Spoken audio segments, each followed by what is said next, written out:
Армысыздар, ардақты ағайын, қадірменді көрермен, эфирде Абайдың сары сөзі. Бүгінгі сары сөздің қонағы Қазақстан Республикасының мемлекеттік хатшысы, мемлекеттің қайраткері, қоғам қайраткері Қырымбек Елеуұлы Көшербаев. Қырымбек Елеуұлы, қош келдіңіз бүгінгі эфирімізге. Қазір әлемді жайлаған індет жалғыз бізді ғана емес, алпауыт елдердің өзін дағдарысқа түсірді. Осындай кезде халықтың көкейінде сұрау көп. Мемлекеттік хатшы ретінде қандай басу айтасыз, қандай халыққа сөз арнайсыз? Біріншіден, құрметті Елена, осы теледидар арқылы барлық қазақстандықтарды мынау Абай телеарнасының ашылуымен шын жүректен құттықтауға рұқсат етіңіздер. Президентіміз Қасым-Жомарт Кемелұлы Тоқаевтың тапсырмасына сәйкес үкімет жақында қаулы қабылдады. 10 тамыз күні жыл сайын мемлекеттік мәртебедегі Абай күні аталып өтетін болады. Бұл Абай телеарнасы, бұл біздің үлкен бір рухани Кәусар бұлақтың көзінің ашылғаны деп есептеймін. Сондықтан біздің рухымыздың нығаюына, тәуелсіздігіміздің баянды болуына үлкен қызмет жасайтын телеарнаға сәттілік тілеймін. Рахмет. Ал енді мынау пандемияға, ғаламдық індетке байланысты айтатын болсақ, жақында Қасым-Жомарт Кемелұлы Тоқаев маусым айының соңында Ана тілі газетіне қазақ халқының тағдыры тарих таразысында тұр деген үлкен мақала жариялады. Көптеген көкейтесті мәселелерге байланысты өзінің ой пікірін айтты. Мынау індетке байланысты бұдан жеңіп шығудың қандай жолдары бар, елдің бірлігі мен ынтымағының арқасында бұндай да қиыншылықтан мың өліп мың тірілген қазақ шығатынына ешқандай күмән жоқ. Бірақ бір ғана ақиқат бар, Елена. Бұл ғаламдық індет пен ғаламдық әлеуметтік экономикалық дағдарыстан кейін дүние бұрынғыдай болмайды. Бізде үлкен өркениет өзгерістері күтілуде. Соған біз дайын болуымыз керек. Мынау адамзат ежелден бері өзінің бір хоббиі бар. Ол өткенді фальсификациялап, болашақты мистификациялап жатады. Ал қазіргі тіпті белгілі футурологтардың өздері сасып қалды. Өйткені сұрақ көп, жауап жоқ. Сондықтан біз мынау зиялы қауыммен бірге бірлесіп отырып осы үлкен рухани ізденістердің алдында тұрмыз. Сол сұрақтарға жауапты бірге айқындауымыз керек. Заманның жаңа шақыруларына лайықты жауап беруіміз керек. Оның бәрін өзіміздің ұлттық мәдениетіміз, ұлттық құндылықтардың арқасында жетеміз деп ойлаймын. Осы орайда ұлттық құндылық, яғни біздің рухани жаңғыру дүниесі осыған дейін, пандемияға дейін қолға алынып көптеген бағдарламалар қабылданды. Өзіңіз оны жақсы білесіз. Еліміздің көне ескерткіштері, көне жазбалары, басқа тіл мәселесі, дін мәселесі, осының барлығы рухани жаңғыруға кірді. Рухани жаңғыру қазір қай межеде тұр, және осы пандемия кезінде рухани жаңғыру қаншалықты әсер ете алады халыққа? Мен енді былай деп ойлаймын, рухани жаңғыру бағдарламасының жаңа тынысы ашылуы қажет деп есептейміз. Өйткені жаңа айтып өттік, заман өзгеріп жатыр. Бұл біз бүкіл үлкен өркениетті өзгерістердің алдында тұрғаннан кейін біз рухани жаңғыру бағдарламасының жаңа тынысы ашылады деп ойлаймын. Көптеген жұмыстар атқарылды, халықтың санасына байланысты, өмір салтын, ұстанымдарын трансформациялау мақсатында. Бірақ та қазіргі мынау жаңа заманның келбеті кезінде жаңа рухани жобалар қажет. Сондықтан осы мүмкіндікті пайдалана отыра біздің зиялы қауым өкілдеріне үлкен өтінішпен айтатынымыз, билікпен бірге зиялы қауым бірлесіп отыра осы үлкен рухани жобаларды жасауымыз қажет. Бізге бәсекеге қабілетті толыққанды адам қажет. Масылдыққа орын жоқ. Ал дағдарысты біз жаңа мүмкіндіктермен, жаңа жетістіктердің басталуы деп қарауымыз керек. Мен осыған байланысты бір мысал ретінде келтірейін, Жапонияның. 1945 жылы тамыз айында, 15 тамыз болу керек, Жапонияның 124-ші императоры Хирохита олардың өздерінің ескі астанасы Киото қаласында сөз сөйледі. Ескере кету керек, Жапонияда император дегенде күннің сәулесінен жаралған адам деп есептейді. Сосын олардың императордың айтқан сөзі ұлтты ұйыстырады, біріктіреді және жұмылдырады. Тәртіп бойынша жапондықтар император сөйлегенде тізерлеп тұрып тыңдайды екен. Бұл жолы Хирохита тапсырма береді. Түргеліп тұрсын, ал императордың өзі тізерлеп тұрып, елінің алдынан үлкен кешірім сұрайды. Өйткені Квантон армиясы тасталған болды. Американдықтар Хиросима Нагасакиға атом бомбасын тастады. 45 жыл болды. Сосын сол сөзінде кім Хирохита айтады, вынести невыносимый деп айтады. Мүмкін еместі, мүмкін еді. Мүмкін еместі, мүмкін еді. Эмоцияға жол бермейік. Нығайып, бірігіп, еңбек етейік. Сол арқылы. Бірақ осы мәселелерді ұлтымыздың болашағын шешудің бір ғана жолы бар дейді. Адамды дамыту. Толыққанды дамытсақ, адам дамытсақ, прогресске жол ашылады. Ал қазір қарап отырсаңыз, Елена, Жапония 5 ең жоғары технологиялар хай-тек мемлекеттің біреуі.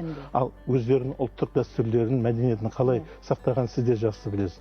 Сондықтан осы жапондықтардың көрсеткен жолы біздерге де үлкен. Кезінде Ахмет Байтұрсыновтың өзі де айтқан, мына жапондықтардың жасап жатқан тіршіліктерінен біз үлгі алуымыз керек деп.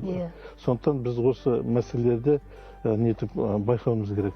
Мен де ойлаймын, бізде мынау болашаққа санды технологиялар, жасанды интеллект, машиналар мен роботтардың заманы кезінде біз соны ұлттық құндылықтарымыздан қажетті айырылып қалмай, рухани байи отыра, жаңа заманға сәйкес дұрыс өркениеттің жаңа талаптарына сәйкес өмір сүре білсек, бәсекеге сай болсақ, қазақтың болашағы ерекше болады деп ойлаймын. Кеше белгілі ғалым Мекемтас Мырзахметұлы толық адам ілімін жастардың бойына енгізбей, біз іргелі ел бола алмаймыз дейтін үлкен еңбегін шықты, сұхбатын берді. Осы сұхбаттың бұрыштығы жаңағы мемлекетіміздің басшысы Қасым-Жомарт Кемелұлының ана тіліне берген сұхбатында да егжей-тегжейлі айтылды ғой деген ойдамын. Қазіргі таңда жас ұрпаққа қандай идеология керек? Біз мына заманның жаңа шақыруларына ұлттық дәстүрлердің қажеттілігімен жаңағы дәстүрінде озығы бар, тозығы бар дейді ғой. Сол жаңа замана шақыруына лайық жауап беруге көмектесетін ұлттық мәдениетімізден, ұлттық руханиятымыздан, ұлттық құндылықтарымыздан қажетті нәрселерімізді пайдалана білуіміз керек. Елбасы өзінің болашаққа бағдар мақаласында көрсетті ғой, сол ұлттық прагматизм, ысырапшылдықтың бізге керегі не? Болмаса жаңағы кеше қаншама пандемияның көзінде той өтті, тойға қатысқан адамдардың 70% ауырды. Өкінішке орай ішінде біраз адамдар дүниеден кетіп қалды. Көп асыл азаматтарымыздан айырылып қалдық. Соны біліп отырып, істеп отырмыз ғой. Осы адамдардың орнын біз қалай толтыра аламыз қазір? Қандай рухани бізге керек, әрине, дамуымыз керек, рухани құндылықтарды ескеруіміз керек. Десек те осылардың тетіктері қандай қазір? Мысалы, мектеп жасындағы балаға қандай тәрбие беруіміз керек? Яғни, пандемиядан кейін әлем өзгеріске түссе, біздің қазақ қоғамы қандай өзгеріс күтеді? Бір мысал ретінде айтайын, отбасы құндылықтары туралы. Отан отбасынан басталады дейді, ұяда не көрсең, ұшқанда соны ілесің дейді. Мен мысалы сізге мына сурет алып келіп едім. Мынау Индонезияда бір күнде ананың күні аталады екен. Сонда мына оқушылар аналарының аяғын жуып, сол жаңағы дүниеге алып келген үшін рахмет айтады. Мысалы Индонезияда нет дома престарелых дейді. Учащийся просит помыть ноги своих матерей, чтобы они не забыли заботиться о своих родителях дейді. Осыған байланысты мен мысал келтірейін. Жаңа Мекемтас Мырзахметов ағамызды айттыңыз, сол кісінің басынан өткен үлкен трагедиялы, бірақ үлкен жаңағы ой тастайтын жағдай. Кішігірім ауылда тек анасы, қарындасы үшеуі ғана қалған. Тіпті күзде жапырақ жейін десең де қурап қалған. Содан 40 шақты километр жерде нағашылардың бір ауылы бар екен. Өзеннің бойында орналасқан. Соны анасы айтады: Мекемтас, біз сол нағашыңның ауылына барайық. Ең болмаса өзеннің суынан балық аулап, соның етін жеп сорпасын ішеміз ғой деп. Сол жолға шығады. Жолға шыққанда арттарынан қасқыр ереді. Анасы мынандай шешім қабылдайды: Мекемтас, қазір біз қарындасыңды жолда қалдырамыз мына қасқырға. Егер ол қасқырдан құтыла алмасақ, енді кезек менікі. Бірақ сен Мырзахметтің бір түйір баласы, сен аман қалуың керек деп сөйтіп аруана сондай ерлік жасайды. Енді анасы да тірі қалған екен. Мен бұны айтып отқаным, сол аруананың өмірлік ерлігімен қазіргі кезде перзент қандан шыға сала баласын тастандығып, біреудің үйінің алдына тастап кеткен аналармен сол ананың арасында қандай үлкен рухани айырмашылық жатыр. Бізде мына руханият саласында атқаратын қызмет көп. Мынау карантин кезінде, пандемия кезінде өнегелі отбасылар беки түсті. Ал кейбір отбасылар, әсіресе жас отбасылардың іргесі сөгіліп жатыр. Сондықтан ұлттық тәрбие мен отбасы құндылықтар бойынша білім және ғылым министрлігі арнайы пәнді енгізуді міндет деп есептеймін. Міндеттеліп жатыр ма ол? Міндеттеліп жатыр, солай болады. Өйткені біздер осы өмірге дайындауымыз керек, мына құндылықтарымызды жеткізуіміз керек. Отбасы құндылығы туралы өте орынды айттыңыз. Жаңа өзіңіз айтқандай, соңғы кезде статистикалар пайда болды. Ажырасуға өтініштер көп түскен пандемиядан кейін, 2 ай карантиннен кейін мысалы. Яғни ол толық емес отбасыға айналады деген сөз. Сондықтан мына біз осы 21-ші ғасырдағы ең бір жоғалтып аламыз ау деген дүниеміз сол отбасы құндылықтары. Олай болатын болса, біз отбасылық құндылықты сіңіру үшін ең бірінші ұлттық қағидаттарды бала бойына сіңіруіміз керек. Осы эфирге келген көптеген зиялы қауым өкілдері тіл мәселесіне қатты алаңдайтынын, дін мәселесіне қатты алаңдайтынын байқатады. Қазір қандай қадамдар жасалып жатыр осы бағытта? Тіл мәселесіне байланысты тіл саясатының эволюциясына көп назар аударсақ деймін. Мысалға, біз тәуелсіздікті жариялағанда, тәуелсіздіктің елең алған кезеңінде халқымыздың үлесі, ұлтымыздың үлесі Қазақстанда 39% ғана болған. Ол кезде елбасы сарабдал саясатының негізі сонда біз тәуелсіздікті сақтап қалу ең бірінші міндет қойдық. Біз өзіміздің туған жерімізде тұрып, сол жаңағы Әбекеңді еске алып отырмыз әруағын. Сол Әбіш Кекілбаев, жаңағы Салық Зиманов, Сұлтан Сартаев, Николай Акуевтер сол жаңағы трибунада тұрып, жаңағы өзіміздің туған жерімізде тұрып, өзіміздің туған тілімізге мемлекеттен мәртебе сұрауға мәжбүр болдық қой. Өйткені халқымыздың саны тек қана 39% болды. Ал менің пайымдауымша, биылғы жылдың аяғында Қазақстанның халқы 19 миллион болады, Құдай қаласа. Бұйырса, қазақтың саны 78% болады. Сондықтан біз мынау тіл мәселесін, ұлттық құндылықтарымыз мәселесін айқынырақ айтуға мүмкіндік алып отырмыз. Рет-ретімен. Оған дейін де кезең-кезеңмен шешіп келді. Сонымен бірге, мынау латын әліпбиіне көшу байланысты да бұл мемлекеттік тілдің толыққанды мемлекеттік және ақпараттық технологиялық тіл ретінде дамуына мүмкіндік алады деген сөз. Сондықтан тілдің болашағына ешқандай алаңдаудың негізі жоқ. Ресейде елші болған кезіңіз мені бір аса қатты қызықтырады. Кешегі ТМД елдерінде шекарасы бекімеген әлі күнге дейін.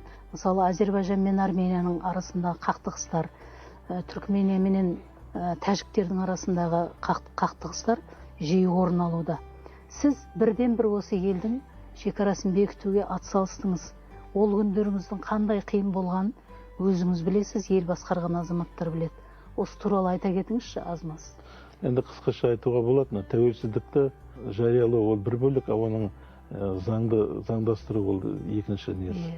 Мына шекараларды делимитация жасамай, демаркация жасамай, ол біз толыққанды тәуелсіз мемлекет деп айта алмаймыз. Шекарамызды шегендемей, біз тәуелсіз елміз деп айта алмаймыз. Сондықтан мынау Қытаймен, көрші Орта Азия мемлекеттерімен шекара, оның ішінде Ресеймен шекара 7562 шақырым. Дүниежүзінде мемлекетаралық мұндай ең үлкен шекара жоқ. Бізден кейін Америка мен Мексиканың арасында 4000 километр. Ал мынау ең үлкен шекара. Сондықтан елбасы мен ол кезде Батыс Қазақстан облысының әкімі болып жүрген 5 Ресейден аймақтармен шекаралас. Сонда шақырып алып алдыма 2 тапсырма қойған. Біріншісі осы мына шекара туралы келісімге тезірек келу. Өйткені ол кезде 16 участке бойынша келісімге келмей, келіссөздер тоқтап қалған. Екінші мына тауар айналымы 3 миллиард. Соны қалай көбейтудің мүмкіндіктері бар. Осы 2 мәселені шешсең деп тапсырма берген. Соны 2 жылдың ішінде біз шеше алдық деп ойлаймын. Жарты жылдан кейін жаңа мемлекетаралық шекараны келісімге қол қойылды. Оның ішінде жаңағы келісілмеген 16 учаске туралы ең соңғысы мынау ешқандай құпия жоқ. Атырау облысындағы Имашевский газоконденсатный месторождение, соны 50-50 қылып 50% Ресей, 50% өйткені бір құжаттарда былай жазылған, бір құжаттарда былай жазылған, сондықтан орта келісім келу үшін жаңа 50-50% қылып сол кен орнында игеретін қылдық та, сөйтіп шекараны бекіттік. Сөйтіп ол мәселе шешілді. Қырымбек Елеуұлы, осы биыл үлкен айтулы даталы мерекелер, әрине пандемияға байланысты көп мерекелер қазір бірінші орынға шықпай қалды, рухани дүниелер. Әйтпесе біздер биыл Абайдың 175 жылдығын Әл-Фараби бабамыздың мерейтойын, Алтын Орданың мерейтойын тойлап жүруші едік. Осыны қай деңгейде қазір ұйымдастыра алып жатсыздар? Біз бұл жерде енді мемлекет басшысы Қасым-Жомарт Кемелұлы Тоқаев айтты ғой, біз тойды тойлау үшін емес, ойлау үшін пайдаланайық деп. Біз бұның тойдың мазмұнына көп көңіл бөліп отырмыз. Мысалға, Абайдың 170 жылдығын, ана халықтың қатысатын көп іс-шараларын қысқарттық. Одан үнемделген қаржыны әлеуметтік мәселелерді шешуге, пандемияға қарсы күреске пайдаланып отырмыз. Ал бірақ Абайдың атымен, мысалға Қасқабұлақтағы, Ақшоқыдағы, басқа жаңағы Абай мен Шәкәрімнің атымен, Құнанбайдың атына байланысты Абай орындарын салу және жөндеу жұмыстары бәрі жүріп жатыр. Ең негізгі мәселе, Абайдың шығармаларын біз 10 тілге, дүниежүзілік өркениетті елдердің 10 тіліне аударып шығардық қазір. Осы 10 тамыз күні мемлекет басшысы Қасым-Жомарт Кемелұлының тапсырмасына сәйкес үкімет қаулы қабылдады. Бірінші рет Абай күні тағайындалып отыр. Енді жыл сайын 10 тамыз күні біз Абай күнін тойлайтын боламыз. Оның жаңағы мазмұнына, сонымен мысалға Абай тану тарихы оқулығы мен хрестоматиясы дайындалып жатыр. Ол мынау әсіресе жоғарғы оқу орындарында тарих, филология факультеттерінде міндетті түрде болу керек. Ал енді Гумилев атындағы Еуразия университетінде Абай жаңағы академиясының ғылыми зерттеу институтын құрдық. Өйткені Абай танумен айналысатын нелер көп, ғылыми орталықтар, бірақ бір жүйеге келмеген.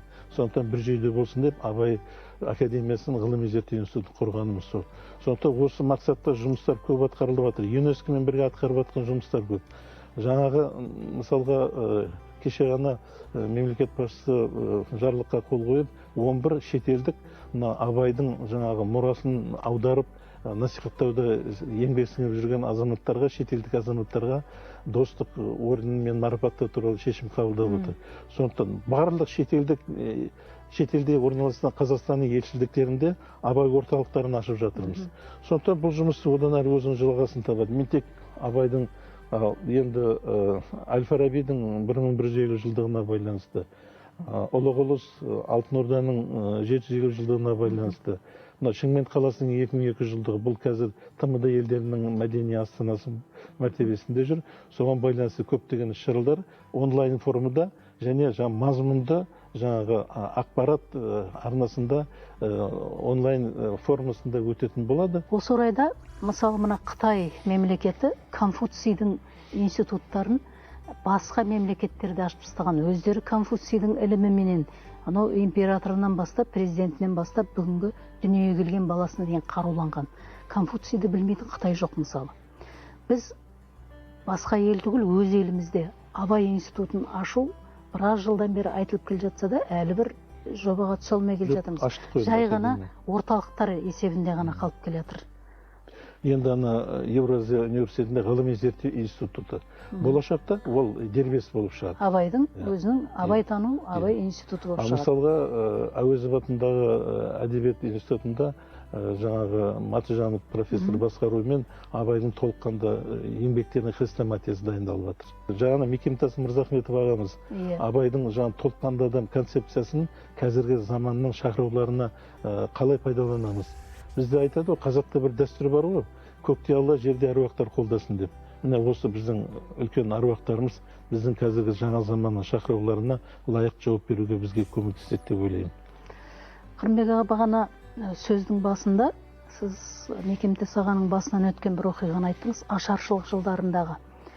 31-32 жылғы зұлматтың қорытындысы бізде мемлекеттік тұрғыда әлі ешқандай бір қорытынды саяси шешім шығарған жоқ осы уақытқа дейін. Жақында ғана Американың бір жазушысы Сара, осы аштық жайлаған дала дейтін қазақ тілінде басылып шықты, еңбегін жариялады. Ол да мына Украинаның 85 жылдығына, Украинада қолдан жасалған геноцидке байланысты жасалған дүниенің 85 жылдығы қарсаңында қазақ даласын қамтып өткен шығарма үлкен. Осыған қашан үкімет назар аударады? Бұл Американың жаңа ғалымның еңбегін Досым Сатпаев аударып шығарған. Мен айтайын дегенім, арнайы қазақ халқына қарсы геноцид туралы шешім қабылданбаған. Бірақ ұжымдастыру, коллективизация, кіші октябрь жүргізу, Голощекиннің идеясы. Сол артында осындай трагедияға алып келді. Халқымыздың жартысынан айырылып қалдық.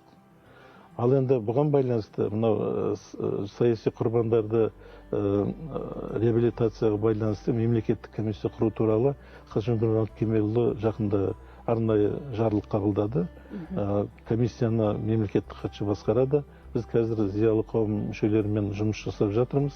Аманшылық болса, 42 айынан бастап осы комиссия өзінің жұмысын бастайды. Келесі жылы бұйырса біз тәуелсіздігіміздің 30 жылдығы. Сол тәуелсіздігіміздің 30 жылдығының аясында осы мемлекеттік комиссия біраз жұмыстарды атқару керек. Өйткені өл разы болмай тірі байымайды дейді ғой. Біз тәуелсіздік үшін күрескен қаһармандардың, тәуелсіздік үшін құрбан болған асыл азаматтарымыздың рухына қызмет жасауымыз керек. Оның саяси жаңағы тәуелсіз мемлекет ретінде тиісті шешімдерін қабылдауымыз керек. Сол жолда тиісті жұмыс басталып кетті қазір. Әкеңіз Елеу Ақсақал елдің есінде кешегі Кеңес одағының күйіп тұрған уақытында Қорқыт бабамыздың басына үлкен ескерткіш салдырып, сол үшін партиядан сөгіс алғаныменен аңыз боп қалды. Оны мен емес, маған дейінгі кісілердің барлығы аңыз қылып айтады. Өзіңіз де сол Қорқыттың басына біраз еңбек еттіңіз. Бұл әке аманатын орындау ма, әке мақсатын әрі қарай жетілдіру ме? Жалпы әкеңіз туралы біраз айтып кетсеңіз. Әкеміз айту үшін атамыздан бастайын. Атам Көшербай Аралдың атақты жылқышысы болған. Ұлы Отан соғысы кезінде үлкен коне заводты басқарған Құландыда. Сөйтіп, әскерге жаңа жылқы жіберіп, олар енді зеңбірек тасиды, басқа нетеді, соның тиісті қажеттілігіне. Сөйтіп, Ұлы Отан соғысында кезінде сол социалист еңбегі атағын алған атақты жылқышы. Ал әкем Қызылорда облысында Сыр елінде 5 ауданды басқарды.